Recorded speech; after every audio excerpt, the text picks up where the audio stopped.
नमस्कार बंधुरा सुमित्रा रान्नाघर থেকে বলছি। দেখুন আজকে আমি একটু তড়কা বানাবো। তো তার জন্য তেলটা দেখুন গরম হয়ে গেছে। এতে আমি একটু জিরে দিয়ে দিলাম। আর তাতে আমি কি দেব দেখুন, এই দেখুন টমেটো, রসুন কুচুনি, আদা বাটা, কাঁচা লঙ্কা কুচুনি, পেঁয়াজ, এটা আমি দেব। তো প্রথমে আমি এতে আগে রসুনটা দিয়ে দিলাম। ডালটা আমার সেদ্ধ হয়ে গেছে, মানে মুগ কড়াইটা আমার সেদ্ধ হয়ে গেছে। তাতে আমি কি দেব মশলা, হলুদ গুঁড়ো, লঙ্কার গুঁড়ো, নুন, আমার ঘরে তৈরি করা গরম মশলা, ধনে গুঁড়ো আর একটু চিনি, এটা দেবো। একটা ডিম দেবো আর আমার তড়কা মশলা দেবো। দিয়ে আমি এটা ভালো করে ভেজে নিই, তারপরে পেঁয়াজটা দিয়ে দেবো। দেখুন বন্ধুরা, পেঁয়াজটা দিয়ে দিলাম। পেঁয়াজটার সঙ্গে টমেটো দিয়ে দিলাম, আদা কাঁচা লঙ্কাটাও দিয়ে দিলাম, সব দিয়ে দিলাম। দিয়ে এটা আমি ভালো করে ভাজবো। দেখুন বন্ধুরা, পেঁয়াজটা ভাজা হয়ে গেছে, মশলাগুলো সব ভাজা হয়ে গেছে। এবার ডিমটা আমি এতে দিয়ে দিলাম।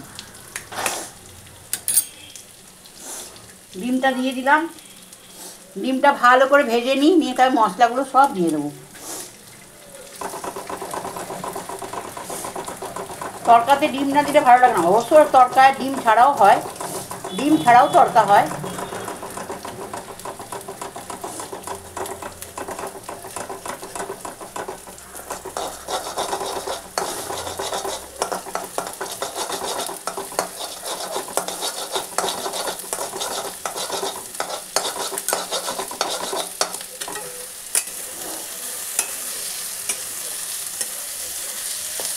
এবার বন্ধুরা সব মশলাগুলো এতে দিয়ে দিলাম।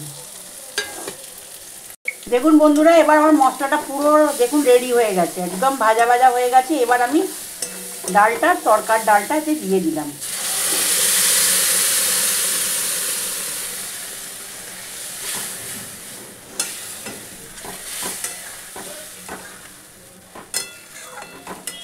তড়কার ডালটা দিয়ে দিলাম। আর তড়কার মশলা একটা আমি কিনে রেখেছি, কেনা মশলা।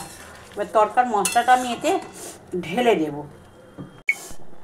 দেখুন বন্ধুরা, আমি এবার মশলাটা এতে ঢেলে দিলাম। তড়কার মশলাটা দিয়ে দিলাম। এবার আমি এতে একটু ঘি দিয়ে দিচ্ছি, একটু ঘি দিয়ে দিলাম।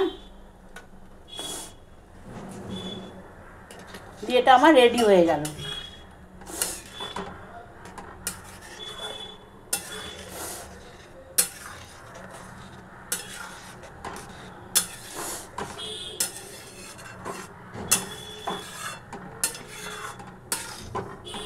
দেখতে পেলেন বন্ধুরা, আপনারা যদি মনে করেন পাতলা পাতলা খাবেন করতে পারেন, যদি মনে করেন একটু ঘন করবেন করতে পারেন।